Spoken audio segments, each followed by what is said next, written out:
ইয়া ভাই, আপনি কি খেলাটার মূল মাজেজা বোঝেন না?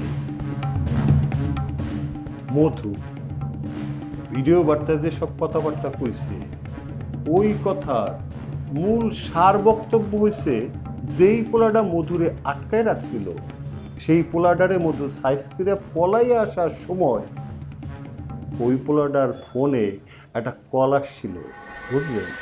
তো ওইটা কি? আরে কি হয়েছে মানে, এইটাই তো হয়েছে। ওই যে কলটা আসছে, মধু তার নিজের চোখে স্পষ্ট দেখছে স্ক্রিনে নাম লেখা উঠছে গুলজার ভাই। এখন এই গুলজার ভাইটা আসলে কে সেইটা নিয়ে একটা তদন্ত করার চেষ্টা চলতে আছে। অলরেডি হুকুম কিন্তু আইসা গেছে, মানে হুকুম তামিল হয়ে গেছে। আচ্ছা ফুয়াদ ভাই, আমার একটা ছোট ভাই আছে না গুলজার নামে, কোনো না কোনো কারণে এমন কি হইতে পারে যে আপনার ওই ছোট ভাই এই মধু অপহরণ মামলার লগে? ভাইজান, আপনি কি আমার লগে মস্করা করতেছেন? আসলে ঘটনা যেই দিন ঘটছে ঠিক ওই দিনই তো আমি মহল্লার মধ্যে পা রাখলাম, বহুদিন পরে। আমি কিছু বুঝে উঠবার আগেই তো ঘটনা ঘটে গেছে। আপনি ব্যাপার কিছুই জানেন, তারপরে হুদায় আমার একটা প্যারাসানি দিতে আছেন। ইয়ে ভাই, আপনার লগে আমার যে সম্পর্ক, হাতে কলম একটু একটু মস্করা করণই যায়, কিন্তু এই মুহূর্তে আমি আপনার লগে মোটেও মস্করা করতেছি না। যে সব কথাবার্তা কইতেছি বিরাট সিরিয়াস ভাবে শোনেন। এই থানায়, অত্র এলাকায় আমি দীর্ঘদিন যাবৎ দায়িত্ব পালন করে আসছি, কিন্তু আমি কোনোভাবেই স্মরণ করতে পারতেছি না যে আপনার ছোট ভাই ছাড়া অত্র এলাকায় কোনো গুলজার কেউ আছে না। আরে কি কইতেছেন মিয়া? দেশে কি গুলজার নামের অভাব পড়ছে? আসলে আমার ছোট ভাই এটার সাথে কোনোভাবেই জড়িত না। মিয়া ভাই, যে কথাটা কইলেন, কথাটা কি আপনি শিওর হয়ে কইছেন?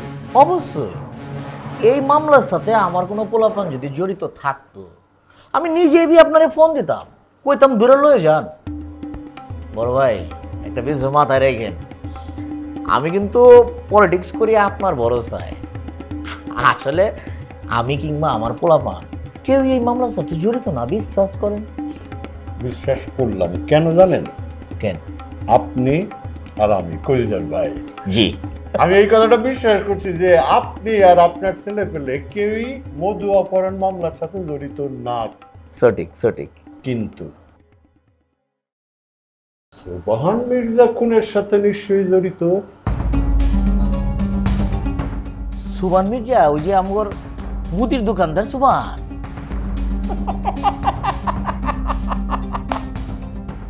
মিয়া ভাই, আপনি যে কত বড় বুঝতে পারছেন এটা?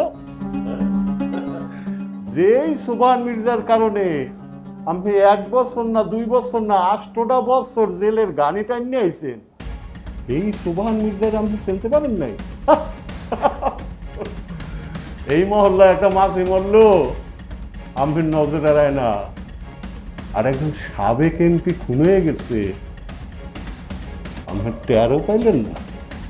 ঘটনা কি? ইয়া ভাই, আপনি আসলে একটা চালু মাল। জাহাঙ্গীর ভাই, হ্যাঁ। আপনি আমার বললেন না, হুম। মনে মনে আমার মনটাই কি কইতাছে জানেন? কইতে পারবেন আমার মন কি কইতাছে?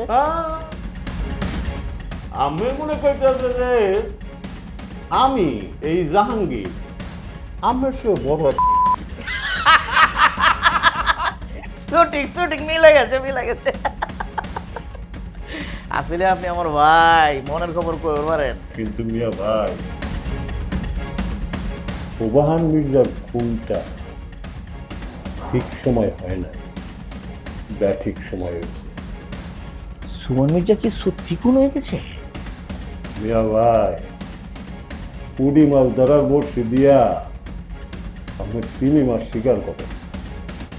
এই মহল্লায় কেউ যদি একটা হাসিও দেয়, তাও আমাকে টের পায়। হ্যাঁ, অথচ একজন সাবেক এমপি খুন হয়ে গেল, আমার মোটে টেরই পেলেন না। হুম। খোদার কসম জাহাঙ্গীর ভাই, বিশ্বাস করেন আমি এটা কিচ্ছু বি জানি না। বিশ্বাস করলাম, কারণ আমি বিশ্বাস করতে চাই যে এই ঘটনার লগে আম্বে কিংবা আম্বের পোলাপার কেউ জড়িত না, কিন্তু কোনো কারণে যদি জড়িত থাকে তাহলে তো খেলার মোড় ঘুরতে যাবে। আজকে আসি ভাইজান, ঠিক আছে। শরীরের যত্ন নেন। জি জাহাঙ্গীর ভাই, দোয়াই রাখেন। আসসালামু আলাইকুম। ওয়ালাইকুম আসসালাম।